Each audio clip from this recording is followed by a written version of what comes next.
본 방송에서 제공하는 투자 정보는 투자 판단에 대한 조언입니다. 방송에서 제공하는 주식의 가치, 가격 상승 및 하락에 대해서는 방송사에서 보장하지 않습니다. 안녕하세요. 오늘장 내일장의 권민정입니다. 간밤 미국에서 FOMC 회의록이 공개가 됐습니다. 다소 매파적으로 나와줬지만 미국 증시 상승 마감하는 모습을 보였는데요. 이 시장의 예상한 바와는 또 크게 다르지 않다라는 것이 주요 포인트로 풀이가 됩니다. 오늘 우리 시장 장 초반 또 빨간불을 켜는 모습을 보였지만 코스닥은 오전에 하락세, 또 코스피는 1시 넘어가면서 파란불로 전환하는 모습 보여줬는데요. 현재 다시금 코스피는 반등세 나와주고 있습니다. 변동성도 크고 지금 한치 앞을 모르는 시장 상황 계속해서 연출이 되고 있습니다. 오늘도 전문가와 투자 전략 꼼꼼히 세워보도록 할 테니까요. 많은 관심 부탁드리겠습니다.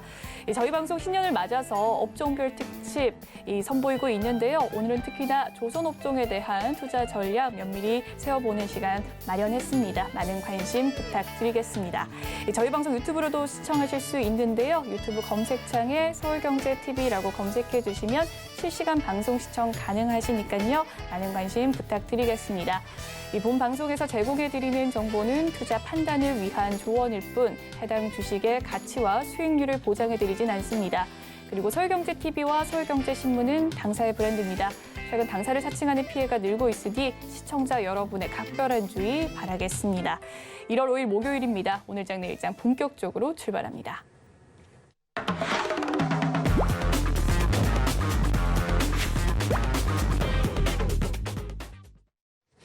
이 시각 보도본부 시간입니다. 오늘은 성나균 기자와 함께합니다. 어서 오세요. 안녕하세요. 네, 그러면 오늘은 어떤 헤드라인 들고 오셨을지 화면으로 살펴보겠습니다.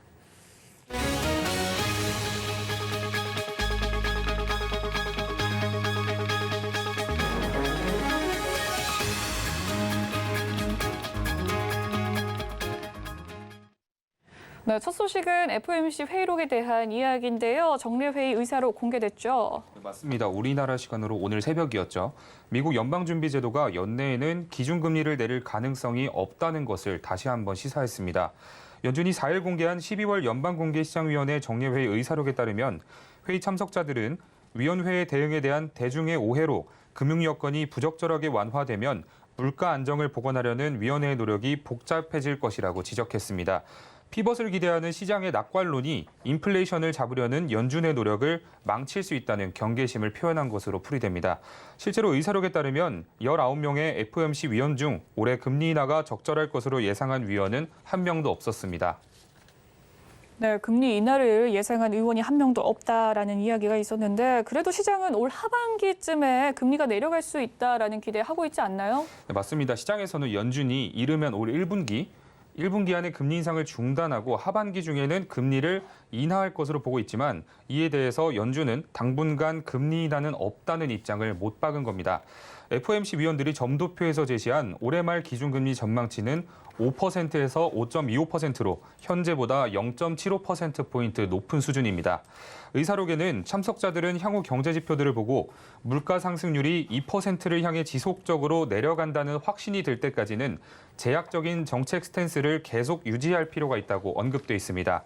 한편 지난달 의사록을 보면 현지 시간으로 이달 31일에서 내달 1일까지 열리는 올해 첫 FOMC 정례회의에서 금리를 얼마나 올릴지에 대해선 구체적으로 언급하지 않았지만 시장에서는 연준이 기준금리를 0.25%포인트 인상할 것으로 내다보고 있습니다. 네, 다음 소식도 살펴보도록 하겠습니다. 오늘이죠. 서울대 이 규제 지역들이 대부분 해제가 되면서 토지거래 허가구역도 풀릴지 여부에 대해서 관심이 쏠린 상황입니다. 이와 관련된 내용 자세하게 짚어봐 주시죠. 네, 오늘 이 서울의 강남 3구와 용산구를 제외한 21개구가 조정 대상 지역 등 규제 지역에서 풀리는데요. 마지막 남은 토지거래 허가구역 해제 여부에 관심이 집중되고 있습니다. 토지거래 허가구역은 신도시, 택지지구 등 공공사업 추진 지역이나 개발 예정지와 투기 우려 지역에 정부 또는 지방자치단체가 지정하는데요. 토지거래 허가구역에서는 일정 규모 이상의 주택, 상가, 토지 등을 거래할 때 관할 구청장의 허가를 받아야 하고 직접 거주 또는 운영 목적이 아니면 매수할 수 없습니다. 임대를 놓거나 전세를 끼고 집을 매수하는 일명 갭 투자가 불가능한 겁니다.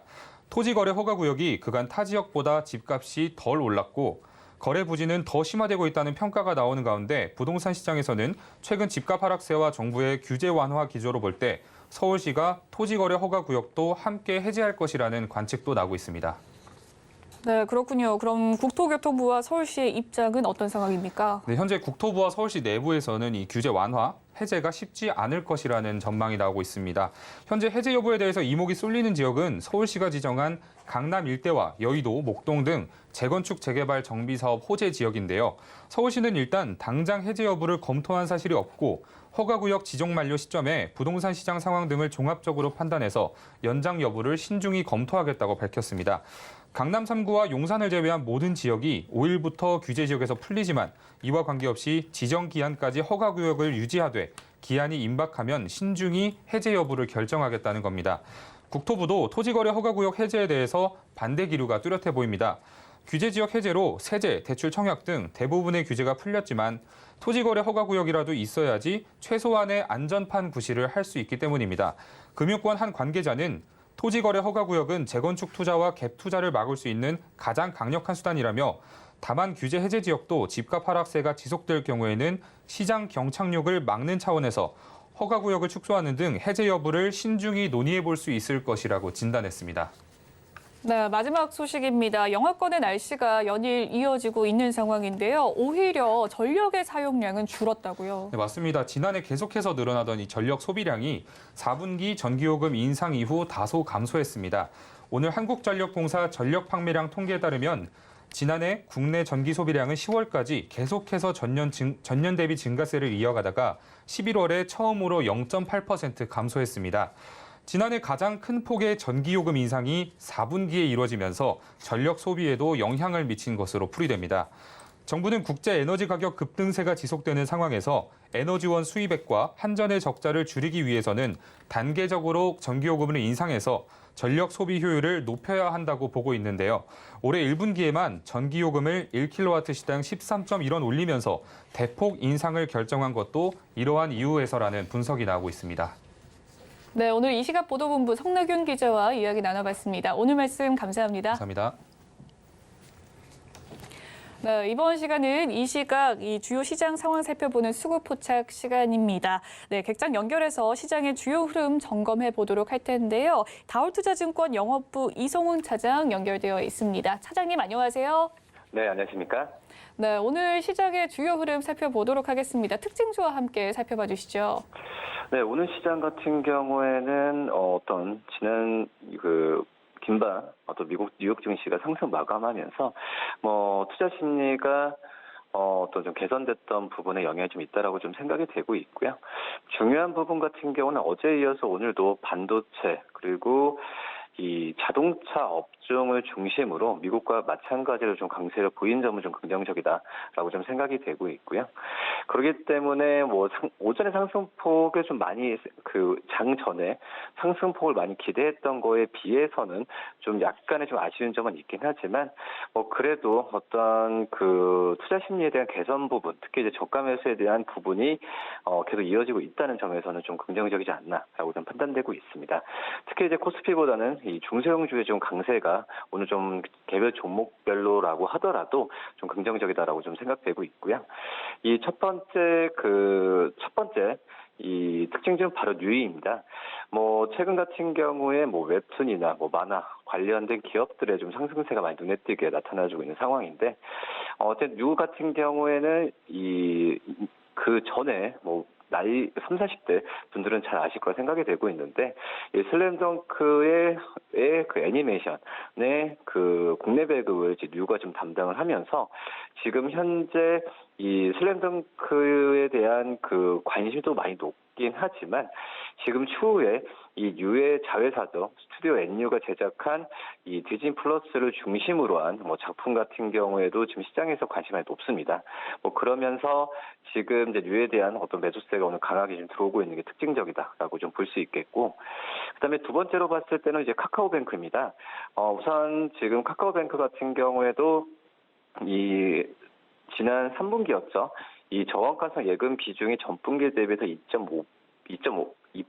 좀 증가하면서 62.1%를 기록했는데, 뭐 그러면서 이제 그 카카오뱅크에 대한 그 초창기에 어떤 예금자에 대한 활성화, 뭐 이런 부분 같은 경우가 특히 MAU라고 하죠. 월 활성 이용자 수가 우상향, 정상화되고 있는 과정이 눈이 확인되면서 증권사들 같은 경우도 목표 주가를 최대 3만 원 가까이 지금 잡고 있는데, 뭐 그런 점에서 이 카카오뱅크에 대한 저가 매수가 들어옴으로 좀 판단되고 있습니다. 특히 이제 카카오뱅크가 집중하고 있는 전 월세 이 자금이죠. 이쪽에서의 이 다른 은행 대비해서 오히려 좀 점하고 있다는 점에서 봤을 때 시장에서 주목을 많이 하고 있다, 이렇게 좀 정리할 수 있겠습니다. 네, 이 시각 시장의 주요 흐름들 살펴봤습니다. 중국의 빅테크 규제 완화 기대감 속에서 뉴 특징주 이야기를 해주셨고요. 오늘 금융섹터 잘 가는 모습입니다. 카카오뱅크 대출 규제 완화 소식 속에서 좋은 흐름 보여주고 있다라는 말씀 해주셨습니다. 그렇다면 차장님께서 포착한 특징주 어떤 종목이 있을까요? 우선 저는 이제 원익 QNC 어제 좀 상승폭이 좀 컸었죠. 그동안의 주가가 약간 부침이 좀 있었는데, 그런 점에서 오늘 한번 이 원익, QNC에 대한 부분에 있어서 이 매수를 한번 해봐도 괜찮지 않을까라고 좀 생각이 좀 되고 있고요. 특히 이제 원익 QNC 같은 경우에 이 삼성전자 관련주로 좀 많이 부각이 되는, 항상 모습이었는데, 역시 지금 현재 반도체 업황이 좋은 상황은 아닙니다. 그런 점에서 봤을 때는 어떤 든든한 고객사가 있어야 어떤 추후에 어떤 사이클이 안 좋았을 때도 어떤 안정적인 영업 흐름을 지금 이어갈 가능성이 있다라고 좀 판단이 좀 되고 있고요. 특히 이제 원익 QNC 같은 경우에는 이 반도체 쪽에서의 쿼츠 부분 거의 담당하고 있는 그런 기업이라고 좀 볼 수 있겠는데, 삼성전자뿐만 아니라 TSMC 쪽으로의 공급도 증가하고 있는 모습을 보여주고 있는 상황에서 어떤 이 반도체 최대 고객사에 대한 확보에 대한 그런 부분은 이 원익 QNC의 이런 그 기술력이나 이런 뭐 입증하지 않았나라고 좀 생각이 되고 있고요. 지금 현재 삼성전자와 TSMC의 공급 물량 증가를 대비해서 이 원익 QNC가 구미 쪽, 그리고 대만 쪽에서의 공장 증설을 계속 진행 중에 있습니다. 특히 이제 구미 공장 생산 능력은 매출액 기준에서 재작년에 본다고 하더라도 2,300억 수준이었는데, 올해는 2,500억, 그리고 내년에는 3,000억까지도 확대될 예정입니다. 그만큼 이 수주에 대한 부분에 있어서 자신감이 있다라는 생각이 좀 되고 있고요. 또 대만 법인 생산 능력은 기존에 600억 수준에서 올해 말로 봤을 때도 900억 수준으로 최종적으로 좀 확대를 지금 할 계획인데, 이 최종적이란 말은 최대 어떤 이 캐파를 돌렸을 때 1,200억 수준까지도 생각을 하고 있다라는 말씀을 좀 드리겠고요. 뭐 그렇기 때문에 이 원익 QNC의 이런 그 안전한 고객사에 의한 안정적인 실적 전망으로 봤을 때도 충분히 이 주가가 좀 그전에 빠졌던 부분은 이 저가 매수 기회이지 않을까 판단되고요. 이 목표가 28,000원, 손절가 23,000원 말씀드립니다. 네, 오늘자 이성훈 차장의 포착 특징주는 원익 QNC에 대해서 이야기를 해주셨고요. 그에 따른 투자 인사이트 얻어봤습니다. 지금까지 다울투자증권 영업부 이성훈 차장과 함께했습니다. 오늘 말씀 감사합니다. 네, 감사합니다.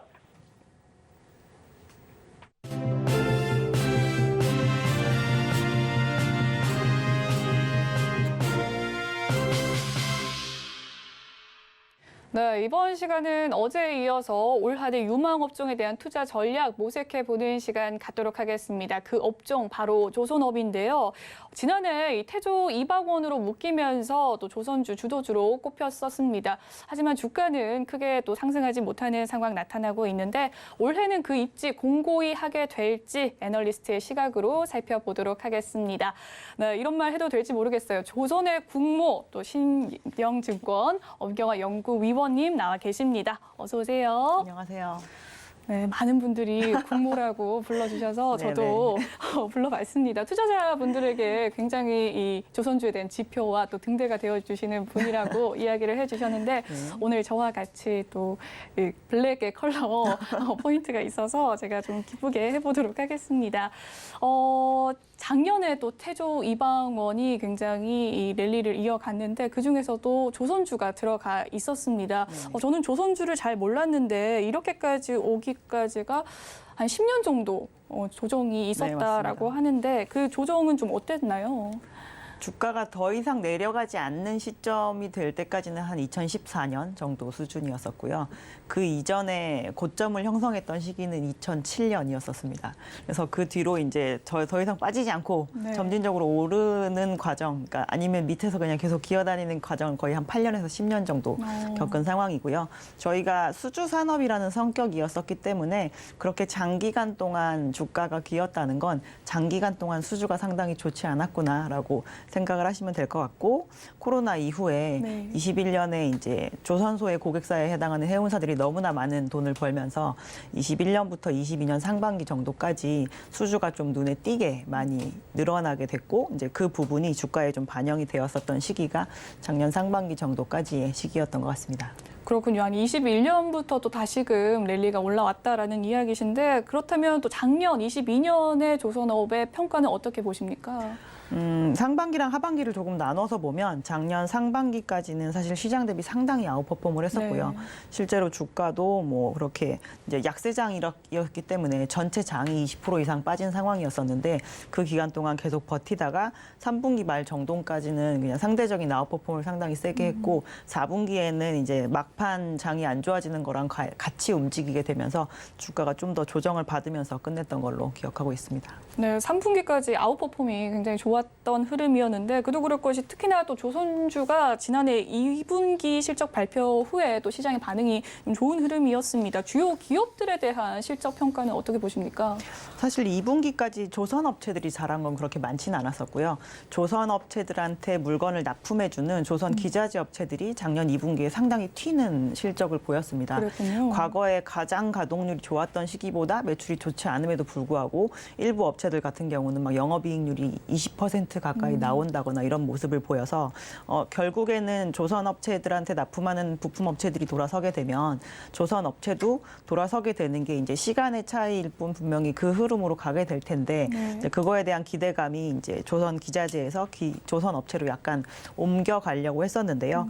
이제 3분기에 조선업체들이 그렇다고 모두 다 뭐 실적 턴어라운드 한 것은 아니었고, 현대중공업 그룹 안에 들어있는 기업들만 이제 영업 흑자 전환을 하는 모습을 보이면서 그 부분이 어닝 시즌에는 반짝하고 반응을 했었지만, 아까 말씀드렸다시피 저희가 3분기까지 주가가 상당히 잘 버틴 반면에 4분기에는 시장의 흐름을 결국엔 따라가 버렸었거든요. 네. 그래서 지금까지 이제 아직 4분기 실적에 대한 기대감은 조금 생기기 이전이고, 3분기에 생겼던 그 주가 퍼포먼스는 사실 4분기에 거의 다 다시 제자리로 돌아왔다고 보시면 될 것 같습니다. 그랬군요. 작년 같은 경우에는 조선 기업 중에서는 현대중공업 안에 있는 기업들이라고 이야기를 해주셨는데, 어떤 기업들이 있습니까? 일단 상장사 중에서는 한국조선해양이라는 조선의 중간지주 회사가 있고요. 그리고 사업회사들 중에서는 현대중공업과 현대미포전원 이렇게 3사가 상장이 되어 있습니다. 그 기업들이 3분기까지는 좋은 흐름 이어갔지만 4분기에 네네. 다시 제자리에 이루었다라는 이야기를 해주셨습니다.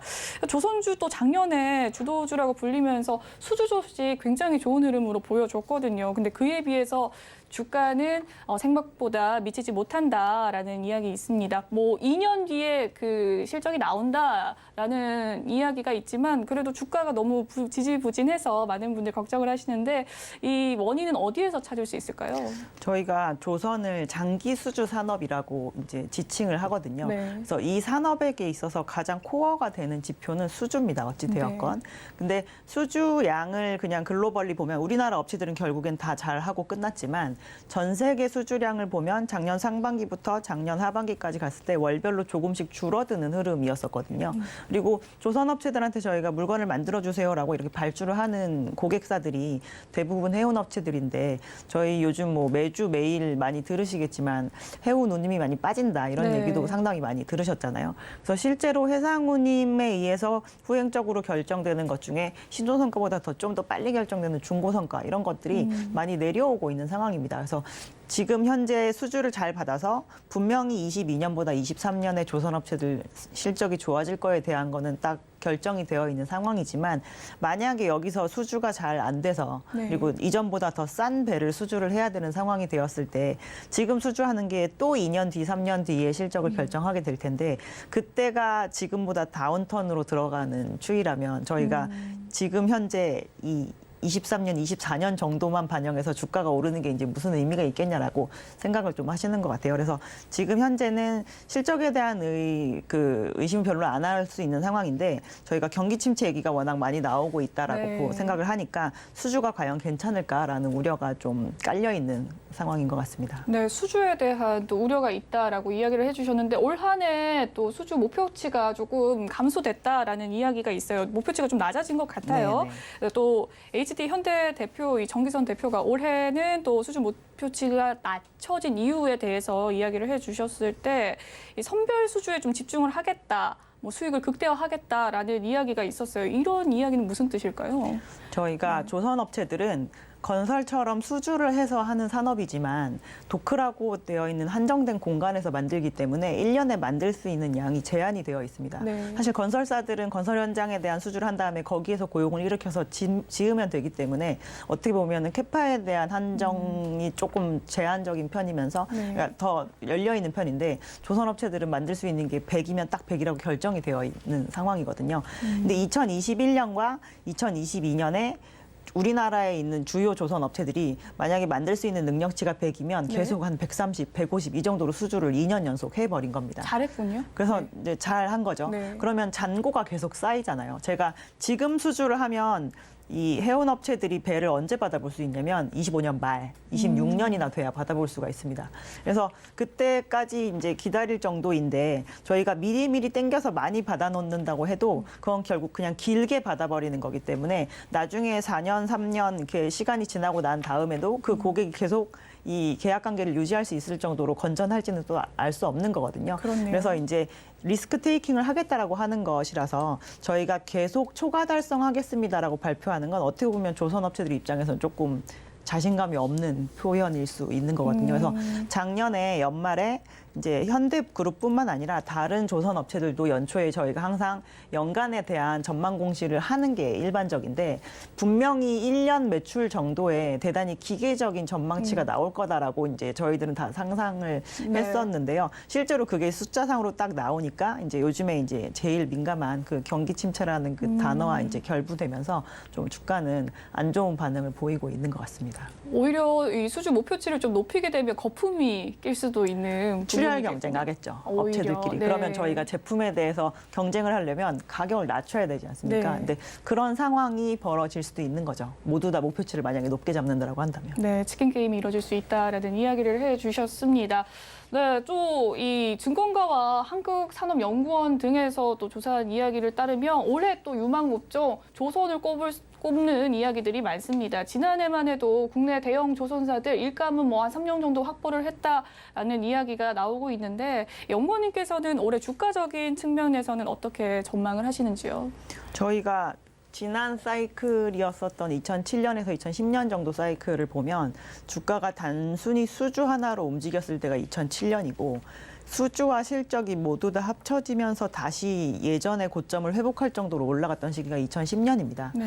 그래서 지금 현재에 적용을 해보면 2021년이 이제 수주로만 저희가 주가가 오래간만에 튀어오르는 시기였다라고 한다면 그 부분에서 오는 실적을 회수를 하고 또 다른 수주를 받음으로써 수주와 이제 실적의 이 두 가지 호재가 겹칠 수 있는 시기가 23년인데 이제 시장에서는 이제 뭐 산업연구원이나 이런 데는 네. 실적에 대해서는 저희가 모두 다 전망을 할 수 있거든요. 수주 잔고가 다 쌓여 있기 때문에. 그래서 그거에 대한 거를 가지고 그러니까 수출 실적이 좋을 것이다라는 거를 전제하에 그렇게 전망들을 하시는 거고요. 이제 저같이 좀 장을 이제 좋게 보는 입장에서는 올해 수주 또한 괜찮아질 것 같습니다라고 말씀을 드리는 거고 생각보다 보수적인 입장을 가지고 있는 오히려 기업체들 같은 네. 경우 조선소들 같은 경우가 올해 수주는 안 좋을 수 있지만 저희는 안정적인 정도의 수준입니다라고 조금 보수적인 코멘트를 하고 있는 상태입니다. 그러면 제가 또 궁금한 게 생기는데 2021년도에는 수주에 대한 기대감으로 많이 올라갔잖아요. 네네. 2023년에는 수주와 실적 두 마리 토끼를 좀 다 잡을 수 있다라는 이야기신데 그럼 주가 측면에서 21년보다는 더 올라갈 수 있는 부분일까요? 실적이 일단 턴어라운드를 하게 되면 조선업체들은 전체적으로 다 주는 밸류에이션을 좀 시장은 높여서 주는 편이거든요. 네. 그래서 올해 턴어라운드를 하게 되면 이제 그 부분에 대한 그 시각이 좀 올라가게 될 것이고 거기에 수주 소식이 좀 더해졌을 때 이전보다 더 높은 밸류로 올라갈 수 있기 때문에 아마 저희가 만약에 그 부분이 겹치는 부분이 이제 적시에 잘 드러난다라고 한다면 저희는 네. 21년보다도 오히려 더 올라갈 수 있다라고 보고 있습니다. 네, 그렇지만 또 리스크적인 측면에서 또 원재료 값에 대한 이야기를 안 할 수가 없는데 후판 가격에 대한 인하 이야기 많습니다. 좀 지금 우리나라가 좀 줄다리를 하고 있는 부분에 대해서는 또 어떤 입장이신가요?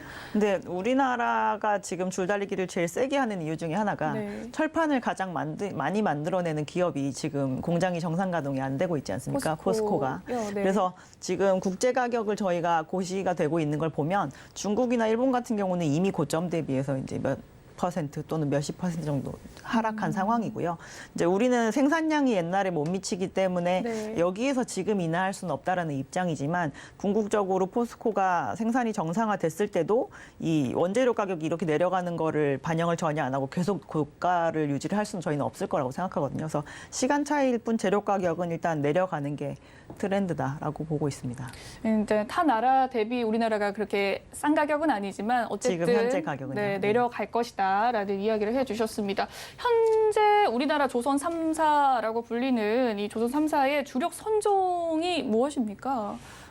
전체 선박 시장은 이제 저희가 주로 원재료를 나르거나 네. 나중에 이제 완성품을 나르거나 이렇게 두 개로 크게 나눌 수가 있는데요.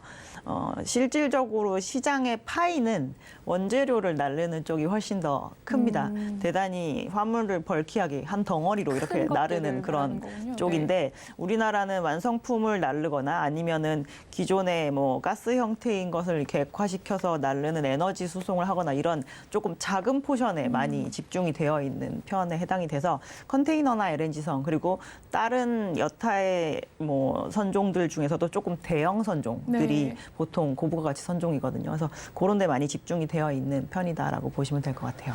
그래서 우리나라가 왜 경쟁력이 또 1등이다라고 이야기를 하는데 앞서 말씀을 해주셨듯이 또 원재료를 운송하는 부분이 가장 큰 비중을 차지한다라고 얘기를 했잖아요. 그 나라가 중국입니까? 네, 맞습니다. 네, 그럼 중국이 현재는 전체 시장 점유율의 1위를 차지하고 있는 것일까요? 건조량 기준으로는 단순 네. 톤수 기준으로 저희가 톤수 한다라고 하면 기준으로요? 중국이 1등인 게 맞고요. 네. 우리나라가 이제 뭐 21년 상반기나 22년 상반기 이런 식으로 이제 컨테이너나 LNG가 워낙 집중적으로 발주가 나올 때 보면 뭐 몇 월에는 한국이 수주 점유율이 1등을 차지했다 막 이런 뉴스가 종종 네. 나오잖아요. 그랬다가 작년도 연말 같은 경우에 가면 다시 결국엔 중국이 1등을 했다 이렇게 나오는데 중국이 원래 할 수 있는 능력치 자체가 저희가 중국이 한 5 정도 된다라고 하면 한국이 네. 한 3 정도 되는 거거든요. 단순히 톤수로 본다라고 네. 한다면. 근데 우리나라가 워낙 잘하는 포지션만 집중적으로 그 기간 동안 나왔기 때문에 그 짧은 기간 정도는 1등을 할 수 있지만 전체적으로 한국이 계속 1등을 한다라는 건 전체 선박 시장의 발주가 고루고루 나오지 않는다는 의미가 되는 겁니다. 네. 그래서 궁극적으로 선박 시장이 전체적으로 좀 이렇게 발주가 많이 나오는 분위기가 되려면 중국이 1등을 차지했다라는 뉴스가 나오는 게 이상한 건 아니다라고 생각하시면 될 것 같아요. 전체적인 캐파적인 측면에서는 중국이 가져갈 수 있는데 어쨌든 분야가 다른, 네, 선종이 맞습니다. 다른 부분인 네. 거겠네요. 글로벌 입지를 평가하자면 네, 경쟁력적으로는 좋다라는 이야기를 해주셨습니다. 또 본격적인 탄소 감축 시대에 접어들면서 친환경 선박이 화두로 떠오르고 있습니다. 올해부터 좀 더한 환경 규제가 이루어진다라고 하는데 이 글로벌 친환경 선박의 최근 방향성 어떻습니까? LNG 선박 우리나라부터 워낙에 잘하고 있잖아요. 그래서 LNG가 원래 그 선박들은 벙커CU라고 하는 기름 중에서도 가장 하급의 기름을 써서 저희가 추진을 하거든요. 그래서 대단히 오염물질을 많이 배출을 하는데 이 중에서 뭐 기존에는 뭐 차례대로 황산화물을 내놓지 말아라, 뭐 질소산화물을 내놓지 네. 말아라 하다가 23년부터는 이제 탄소 자체를 아예 좀 더 줄여야 된다라는 쪽으로 가게 됩니다. 그래서 기존의 선박들이 이제 벙커CU를 쓰다가 이거를 아예 LNG를 사용해서 그럼 저는 돌아다니겠어요라고 선택을 하는 선사들도 있고 네. 아니면 저는 메탄올을 사용해서 배를 추진시키겠습니다라고 이렇게 선택을 하는 그런 선택지를 찾게 되는데 이러한 선박들의 선주들은 대체적으로 기존의 기름을 엄청 많이 쓰던, 그러니까 대단히 빨리 다녀서 기름을 많이 쓰던 그런 선주들이 선택을 네. 하는 방향인데요. 거기에 있어서의 그 기술력 자체가 한국이 워낙 좋다 보니까 좀 작년이나 올해 일반 상선이 나올 때도 그렇게 이중 연료 추진 엔진 선박을 만들어 주세요라고 할 때 선택지가 있어도 중국보다는 한국을 먼저 찾아오는 추세가 됐었습니다. 그래서 작년에 우리나라가 수주한 대부분의 대형 선종 같은 경우 한 7, 80% 정도가 만약에 LNG 추진이었다. 재작년에라고 네. 한다면 작년에는 거의 대형사들 기준으로는 거의 100%에 가깝게 그런 그렇게. 식으로 발주를 했었고요. 그래서 중국이 자리가 남아도 네. 저쪽이 빨리 차지 않는 이유는 이런 이중연료 추진 엔진 선박을 만드거나 이런 데 있어서 이제 기술이 많이 올라오지 못했기 때문이라고 보시면 될 것 같고, 이거를 잘할 수 있는 이유가 기존에 LNG를 날르는 선박을 만들다 보니 쌓인 그 축적된 기술이 있기 때문에 네. LNG를 연료화시켜서 다니는 선박을 만들 때도 조금 더 유리하게 작용을 한 거다라고 보시면 될 것 같아요. 그래서 이 부분에 있어서의 경쟁력은 단기간에 좀 경쟁국들이 따라오기는 좀 어려울 것 같다라고 보시면 될 것 같습니다. 네, LNG 선박 중에서 또 이중연료 또 추진 선박, 엔진 선박을 발주하는 것이 우리나라 거의 100%를 차지한다라고 하니까 그 또 이중연료 추진 엔진을 만드는 기업이 또 궁금한데요. 그런 기업은 또 어떤 기업입니까? 우리나라에서 선박에 들어가는 추진 엔진을 만드는 기업은 두 군데가 있는데요. 네. 하나는 현대중공업이 자체적으로 엔진 사업부를 가지고 있고요. 다른 회사는 예전 이름으로는 두산 엔진이었고 지금 이름은 HSD 엔진으로 바뀐 두 개의 회사가 있습니다. 네. 그리고 최근에 이제 여전히 상장사이고 뭐 그 사업을 잘 하고 있지는 않은 상황이지만 STX 중공업이라는 회사가 원래 그러한 그 부분에 대한 사업을 했었는데 최근에 그게 매물로 나오게 되면서 하나랑 현대중공업 그룹이 이 네. M&A에 좀 참여를 하고 있는 상황이죠. 그렇군요. 네, 살펴봤습니다. 국내 친환경 선박 경쟁력은 좀 좋다라고 봐도 무방하겠네요. 네네. 네, 지난해 또 러시아의 우크라이나 침공의 일이 있지 않습니까? 또 중국 봉쇄 이슈가 있었는데 그로 인해서 조선업과 또 해운업에 미친 여파는 어떨까요? 일단 전쟁이 나게 되면 그 나라가 원래 글로벌 시장에 수급을 하던 화물이 뭐였는지가 일단 상당히 중요한데요. 우크라이나 같은 경우는 곡물을 많이 수출을 하던 국가였고, 러시아 같은 경우는 이제 온갖 원자재, 그러니까 에너지를 많이 수출을 하던 국가였었죠. 원유라던가 아니면 천연가스 등등. 근데 그쪽에서 구하지 못하게 되면 이 원래 수입해서 쓰던 주체들은 다른 쪽에서 이걸 수입하기 위한 노력을 해야 됩니다. 그럼 배들이 가는 루트도 많이 바뀌게 되고 이 에너지를 새롭게 수급을 하기 위한 계약도 전부 다 전면적으로 다시 일어나게 되는 거죠. 그래서 저희가 단순히 해운조선 시장에서 거기에 제일 눈에 띄게 나왔던 부분은 LNG 관련 운송 시장과 발주 시장이 대단히 크게 부응이 됐다라는 게 좀 큰 영향이었었던 것 같고요. 네. 그리고 반면에 이제 중국 같은 경우는 22년에 조선이나 해운 시장에 준 거는 일을 덜해서 뭔가 에너지 같은 거를 덜 썼다라는 영향을 주었다라고 보시면 될 것 같아요. 그래서 전체적으로 단순히 LNG에서만 저희가 생각을 해보면 22년에 중국은 전년 대비해서 LNG 수입을 적게 했거든요. 네. 근데 전 세계 LNG 거래량은 좀 더 많이 늘었습니다. 중국이요? 그게 아니요. 중국은 줄었는데 중국은 전체는. 줄었는데, 네. 그래서 이거를 누가 채워줬느냐? 유럽이 다 채운 거거든요. 그래서 만약에 지금 현재 뭐 리오프닝에 대해서 대단히 여러 가지 얘기가 나오고 있고 정말 진행이 되냐 안 되냐 얘기가 많긴 하지만 네. 중국이 22년만큼 경제 활동을 안 하기는 쉽지 않아요.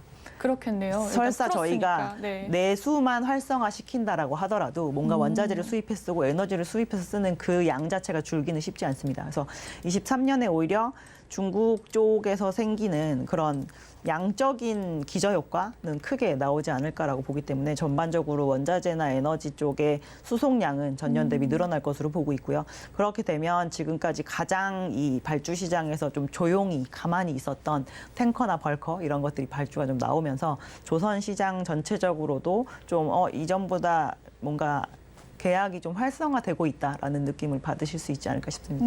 그렇군요. 조금 확장이 되면서 우리나라의 탱커나 벌커의 시장이 조금 더 올라갈 수 있다? 우리나라는 네. 탱커 벌커를 사실 전문적으로는 하지는 않고요. 그렇군요. 탱커 중에서 뭐 가장 큰 선종에 해당하는 VLCC라고 하는 거, 그리고 삼성중공업 같은 데가 좀 특이하게 하는 아주 작지만 고부가치 선박에 해당하는 셔틀 탱커 요 정도를 열심히 하는데요. 네. 이게 중국의 야드를 채워주는 이벤트에 해당이 되지만 중국도 조선업을 영위하고 있는 경쟁사인데 그쪽이 배가 고르면 시장에 결국 저가 경쟁을 또 이렇게 던지는 상태가 되기 때문에 오히려 그쪽에 그 빈 공간은 채워주는 것이 훨씬 시장적으로는 낫습니다. 그렇군요. 네. 그렇게 되면 또 이 중국 시장의 향방을 주목을 해봐야 될 것 같은데 중국 산업과 중국 조선 경쟁사들과의 앞서 말씀해주셨듯이 이 경쟁이 또 우리 조선 3사에 미치는 영향은 어떻습니까? 요즘에 이제 뭐 LNG가 한국으로 못 와가지고 전부 중국으로 네. 간다, 뭐 이런 얘기 때문에 아마 그 얘기를 하시는 것 같은데 중국은 원래 LNG 쪽에 있어서 사실 전 세계 LNG가 한 700척 정도 있습니다. 그렇군요. 근데 중국이 1년에 만들 수 있는 양은 몇 척 정도 될 것 같으세요? LNG 니까 한국이 한 5, 60척 됩니다. 참고로. 아, 한국이 700척이 있는데 5, 60척. 1년에 한 5, 60척 만들 수 있습니다. 만들 수 네. 있는데 중국은 못한다 그랬으니까 한 10척 정도 만드나요? 4개 정도 만들 수 있거든요. 아, 네. 근데 이제 그거를 딱 한 군데 업체가 만듭니다. 후동중화라고 해서 중국에서 가장 큰 야드에 해당이 되는데요. 올해 근데 이 LNG를 수주하는 시장에 새로 데뷔한 조선 업체들이 좀 많이 늘어났습니다. 그래서 저도 하겠습니다라고 해서 수주를 했고. 중국에서요? 네, 네. 네. 그래서 그거를 다 이렇게 취합을 해보면 2024년 이후부터는 중국도 이제 10척 이상의 LNG선을 만들 수 있는 상황이 돼서 아니 저거를 다 받아오지 왜 중국한테 빼앗기고 있냐라고 생각들을 하시는 것 같은데요. 중국이 이렇게 4척에서 10척 대 중반 정도로 캐파를 늘리기 이전에 원래 시장에 그 정도의 수급을 해주던 국가가 일본입니다. 아, 근데 네. 일본은 지금 조선을 거의 접고 있는 상황이거든요. 왜 그래서 그렇죠? 이 선박 시장 자체가 2000년대에 계속적으로 이제 좀 커스터마이징, 그러니까 저희가 이렇게 설계해 주세요라고 하면 그거에 맞추고 저렇게 해 주세요라고 하면 주문 제작. 그것의 방향성이 되게 뚜렷해졌는데 일본은 좀 스탠다드 모델을 만들고 자동차처럼 이거를 그냥 사가세요라고 했는데 선주들이 이제 그거와 트렌드가 전혀 맞지 않았던 거죠. 그래서 설계 인력도 줄고 이제 많이 노후화되고 하면서 점진적으로 이렇게 도크에도 계속 투자를 하고 네. R&D에도 계속 투자를 했어야 되는데 그 부분을 줄이면서 이제 그 시장에서 완전 줄게 된 것이고요. 그래서 원래 1년에 한 15척에서 16척 정도의 LNG 캐리어를 만들어서 시장에 쭉 공급을 해주던 국가가 조선에서 발을 빼게 되는데 저희가 LNG를 점점 쓰게 되는 국가가 많아지고 있는 상황이다 보니 중국 입장에서는 자급자족을 위해서라도 자기가 한 10몇 척은 만들어야 되는 상황이 되는 거죠. 그래서 실질적으로 지금 유럽의 선주들이 공격적으로 중국에다가 LNG를 만들어 달라고 요청을 한다기보단 중국한테 LNG를 수출해서 팔고 있는 국가들의 해운사들이 있지 않습니까? 그렇겠네요. 그런 업체들 같은 경우는 중국의 선박금융을 받아서 중국 야드에서 건설을 하게 되는 경우가 아무래도 좀 많은 상황입니다. 그래서 아직까지 그쪽에서 많이 따라왔다라고 보기는 어렵고 우리나라가 이미 26년 도크를 다 채운 상황이기 네. 때문에 그리고 27년 도크는 아직 열지 않고 있거든요. 네. 그래서 그 기간 동안 그냥 나온 좀 뉴스였다라고 볼 수가 있고 저희가 봤을 때 이제 올해 수주를 해서 24, 25, 26 이렇게 인도를 처음으로 하게 될 중국의 야드들이 실질적으로 제 시간에 잘 만들어서 인도를 할 수 있을지에 대해서 저는 조금 의구심이 있는 상황입니다. 네, 그렇군요. 또 최근에 또 빅 이슈라고 한다면 또 현대 이 하나그룹이 대우조선해양을 품은 것일 텐데요. 뭐 2조 가량이 됐다라고 하는데 이 두 기업 좀 다른 성향의 기업이지 않습니까? 그렇죠. 시너지 효과에 대해서 많은 분들이 우려를 하고 계세요. 어떻게 보십니까? 두 주체에서의 공통점은 이제 하나인 것 같습니다. 이제 네. 방산 관련 산업을 하고 있다. 그래서 근데 이제 품목은 완전 다르죠. 뭐 하나 에어로스페이스 이런 데는 배랑 전혀 상관없는 일을 그렇네요. 하고 있고, 뭐 시스템 같은 경우도 뭐 이런 방산 솔루션을 한다라고 하더라도 네. 어쨌든 지금까지는 이제 하던 거랑 좀 다른 부분인데.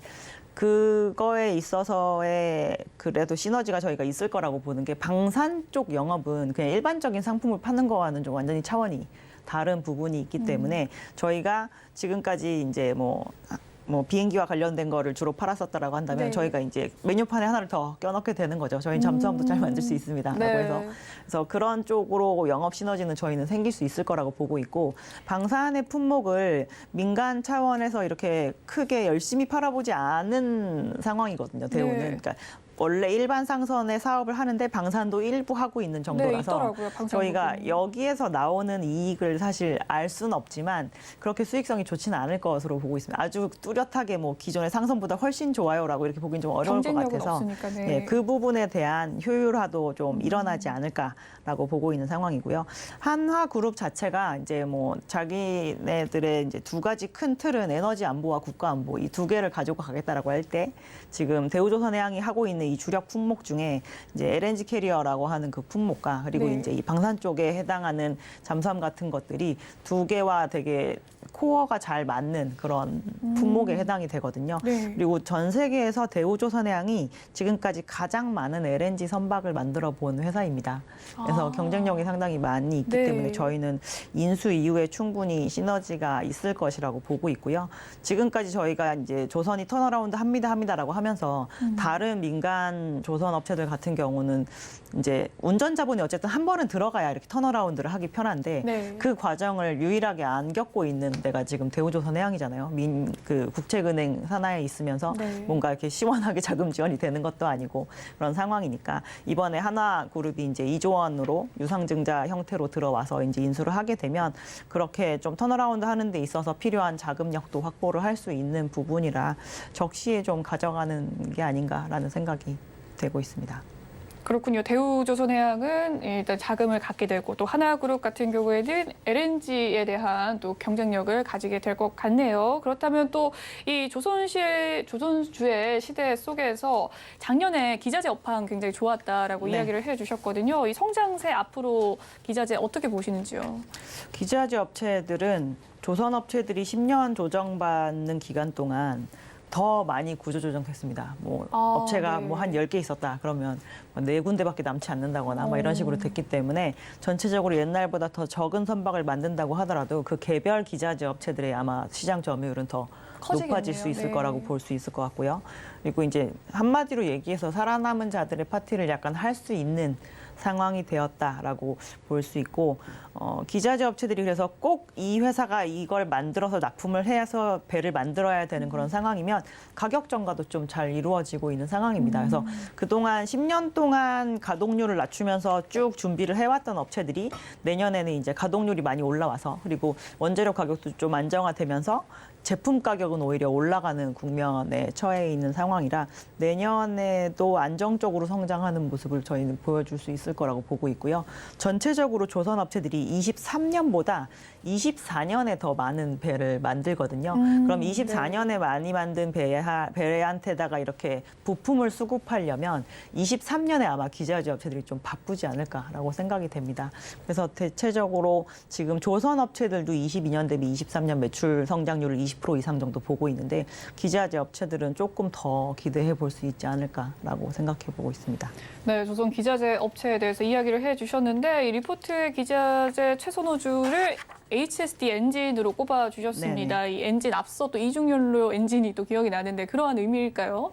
네. 그러니까 배를 무조건 많이 만들 때 꼭 들어가는 필수 기자재를 사시라고 저희는 말씀을 드리는 거고요. 그런 뜻이군요. 왜 어떠한 특정한 선종에만 들어가는 부품을 만드는 회사들도 있잖아요. 근데 네. 지금은 조선업황 전체적으로 턴어라운드를 하는 부분이기 때문에 꼭 배를 많이 만들게 되면 이 부품만은 반드시 들어가야 된다라고 하는 것들이 훨씬 더 이 반등 폭이 크지 않을까라는 기대가 있습니다. 그게 바로 엔진이군요. 네, 엔진은 네. 무조건 들어가야 되는 필수품이니까요. 네, 또 이 HSD 엔진에 이어서 또 최선호주로 제시해주신 종목이 바로 한국조선해양이라는 기업입니다. 지난해 11월 기준으로 한국조선의 이 결정체라고 또 평가를 해주셨어요. 어떻게 해서 이렇게 매력이 높은 기업이죠? 일단 현대중공업 자체는 전체 우리나라 조선업체들 중에서 제일 덩치가 큰 네. 회사이고 이 그룹 내에 조선사만 3개가 있습니다. 그래서 그 회사의 지분을 다 가지고 있는 중간지주 회사인데 이제 조선업 자체가 밑에서 사업회사들이 좋아지면 당연히 여기에 지분을 가지고 있는 회사가 좋아지기 때문에 장기적으로 상당히 저희는 유망하다라고 생각을 했는데 재작년에 저희가 현대중공업이 상장을 하는 과정에서 한국조선해양 주주분들이 되게 힘드셨거든요. 네. 사업회사가 상장하는데 내가 왜 중간지주회사를 가지고 있어야 많이 되느냐라는 빠졌죠. 것 때문에. 네. 그래서 이제 작년까지 그러면 이제 두 번째 똑같은 이슈가 생길 수 있을 만한 상황이었죠. 현대사무중공업도 상장을 하겠다라고 하니까. 지금 철회 그럼 또 네. 한국조선해양 결국 나중엔 결국 팔아야 되는 거 아니라는 것 때문에 좀 그러면서 주가가 더 많이 조정을 받은 게 있는데 이제 그 부분에 대한 철회를 발표를 하게 네. 되어서 저희가 단순히 이제 사무중공업의 사업 가치를 가지고 있는 것 그리고 나머지 이제 회사들의 어쨌든 지분을 가지고 있는 거에 대한 턴어라운드 기대감도 있고 결국엔 사업 회사들이 영업을 잘해서 어닝이 벌리면 그 회사들은 다 아마 배당을 하게 될 겁니다. 그래서 그 배당에 의해서 지금 현재 주가 대비해서 이제 배당 수익률도 올라갈 수 있을 만한 그런 기대를 두 가지를 좀 가지고 갈 수 있기 때문에 현재 상황에서 조선 업체들 중에 가장 많이 할인받고 있는 게 무엇이냐라고 보면 한국조선해양이라고 말씀을 드릴 수 있을 것 같네요. 네, 최선호주로서 한국조선해양에 대해서 이야기를 해주셨고요. 또 해운에 대한 이야기 해보도록 할게요. 조선과 해운은 뗄 수 없는 구조인데 네. 또 최근에 해상 운임 하락세로 물가도 비상이고 비상인 상황이라고 합니다. 이 견해는 어떻게 보십니까? 근데 이제 요즘에 저한테 이제 요즘 해운이 되게 힘든데요라고 하면서 이제 많이들 물어보시는데 힘들다라고 하는 표현이 저는 적정한지 잘 모르겠어요. 힘들지 사실 않습니까? 너무 많이 벌었어가지고 네. 그때보다 덜 버는 것이 힘들다라고 표현을 하시는 것 같은데 아직까지 저희가 제일 지금까지 많이 봤던 그 운임에 해당하는 SCFI라고 하는 그 컨테이너 운임이 코로나 이전에 한 900에서 1000 사이 정도를 왔다 갔다 하다가 지난주 기준으로 이제 1107까지 빠졌습니다. 네. 고점은 물론 5100 정도 수준이었다 빠졌으니까 많이 빠진 것 같아 빠졌네요. 보이지만 네. 저희가 코로나 이전보다 지금 현재 운임이 더 높은 상황이고요. 정말로 힘들고 이 배를 들고 있는 것 자체가 해운사한테 고통으로 올 정도이면 실질적으로 해운사들이 뭐 대단히 노후화된 배는 이제 판다거나 좀 스크랩한다거나 이런 움직임이 보일 텐데 실질적으로 지금 과거 2년 동안 한 6,000 TEU 이상 정도 되는 컨테이너 선박 중에 해체된 선박이 한 척도 없습니다. 그만큼 잘한다네요. 예, 그래서 지금 아직까지는 수익권이라고 볼 수가 있을 거고요. 네. 이제 전 기고 효과에 대한 거를 저희가 어려운 상황이다라고 표현을 한다라고 한다면 그거는 맞을 수 있고 23년이 된다고 하더라도 그 부분이 빨리 해소가 될 것 같지는 않습니다. 왜냐하면 21년에 그 좋았던 시황을 바탕으로 해서 배들이 많이 발주가 되었는데 네. 그 배들이 본격적으로 튀어나오기 시작하는 시점이 23년이거든요. 그래서 해운사들은 코로나 특수를 받다가 그게 빠지는 과정이기 때문에 저희가 힘들어 보인다. 라고 생각을 해야 되는 것 같긴 한데 실질적으로 예전에 저희가 막 리만 사태가 났을 네. 때처럼 그때는 경기 침체로 인해서 물동량이 정말 너무 많이 줄고 운임도 너무 많이 빠져서 매일매일 영업을 하면 적자인 상황이었었거든요. 그 정도에 이르는 상황은 아니다라고 보시면 될 것 같아요. 네, 해운시장 업황에 대한 평가 이야기해 주셨습니다. 올해 또 이 조선사의 주가도 힘찬 백고동을 울리길 희망하는 바로서 투자자분들께 조선주 투자 전략 제시를 해주신다면요. 뭐 저희가 이제 다른 건 몰라도 올해는 실적이 좋아지는 거에 대한 부분은 조금 안심 지표로 가져가실 수 네, 있을 실적. 만한 상황이잖아요. 그래서 어닝 시즌도 다 보시고 그리고 이제 수주에 대해서 의구심이 있기 때문에 4분기부터 최근까지 조정을 받아서 주가도 오히려 그때보다 더 부담이 없어진 상황이거든요. 그래서 그 좀 천천히 가는 스텝인 주식이니까 저희가 실적은 확인 여러 번 하시고 그리고 수주가 좋아지는 것까지 다 경험을 하신 다음에 그 다음에 비중을 줄이셔도 충분히 괜찮을 만한 상황인 것 같습니다. 네, 그렇다면 좀 신규 접근 지금부터 사시면 아마 네. 크게 손해볼 일은 언제까지 없지 좀 않으실까. 바라봐야 될까요? 장기적인 관점에서. 실적의 피크는 24년 정도일 거라고 보기 때문에 그냥 연말까지 쭉 가져가시는 것도 나쁘지 않을 것 같고 저희가 수주가 돌아서면서 막 좋아지는 모습을 보이는 거는 23년 하반기로 주로 보고 있는 상황이니까 24년 상반기 정도쯤에는 이제 아름다운 안녕을 해도 되지 않을까라고 보고 있습니다. 네, 좋습니다. 마지막으로 올해의 이 조선주 투자 전략까지 이야기를 해봤습니다. 네, 계속해서 이야기를 잘 해주셨는데 올해 계획을 좀 세워가면서 하나 더 이야기를 해보도록 할게요. H&M에 대해서 이야기를 좀 해볼게요. H&M 매각설에 대해서는 어떻게 보고 계십니까? 일단 정부는 민영화 준비를 하겠다라고 네. 이제 큰 틀은 발표를 한 상황이고요. 컨설팅을 그래서 이제 개시를 하겠다라는 정도의 얘기만 했는데 이 정도 사이즈의 회사를 이제 이게 국부 유출이기 때문에 또 해외 쪽 외자계에 팔 수는 없는 부분이거든요. 가져갈 수 있는 주체가 있는지에 대해서는 조금 의문인지라 팔고자 하는 주체는 큰 의지를 가지고 있긴 한데 실제로 제주인이 나타날 수 있을지에 대해서는 저희는 조금 어려운 구간이라고 보고 있습니다. 그 부분이 어렵습니까? 네네. 네, 알겠습니다. H&M에 대한 인수 이야기도 살펴봤습니다. 지금까지 신영증권 조선의 공무이신 엄경화 연구원님과 함께 이야기 나눠봤습니다. 오늘 말씀 감사합니다. 감사합니다. 네, 올해 유망 업종에 대해서 살펴보는 업종별 증시 대전망, 내일은 미디어와 엔터에 대한 전망 살펴보도록 하겠습니다. 현대차증권 김현용 연구원과 이베스트 투자증권 안진아 연구원과 함께할 예정이니까요. 많은 시청 부탁드리겠습니다. 본 방송에서 제공해드리는 정보는요, 투자 판단을 위한 조언일 뿐 해당 주식의 가치와 수익률을 보장해드리진 않습니다. 그리고 서울경제TV와 서울경제신문은 당사의 브랜드입니다. 최근 당사를 사칭하는 피해가 늘고 있으니까요, 많은 주의 부탁드리겠습니다. 오늘 준비한 소식은 여기까지고요. 잠시 후 마감 임박 60분의 승부도 많은 시청 부탁드리겠습니다. 저희는 내일 다시 찾아뵐게요. 시청해주신 여러분 고맙습니다.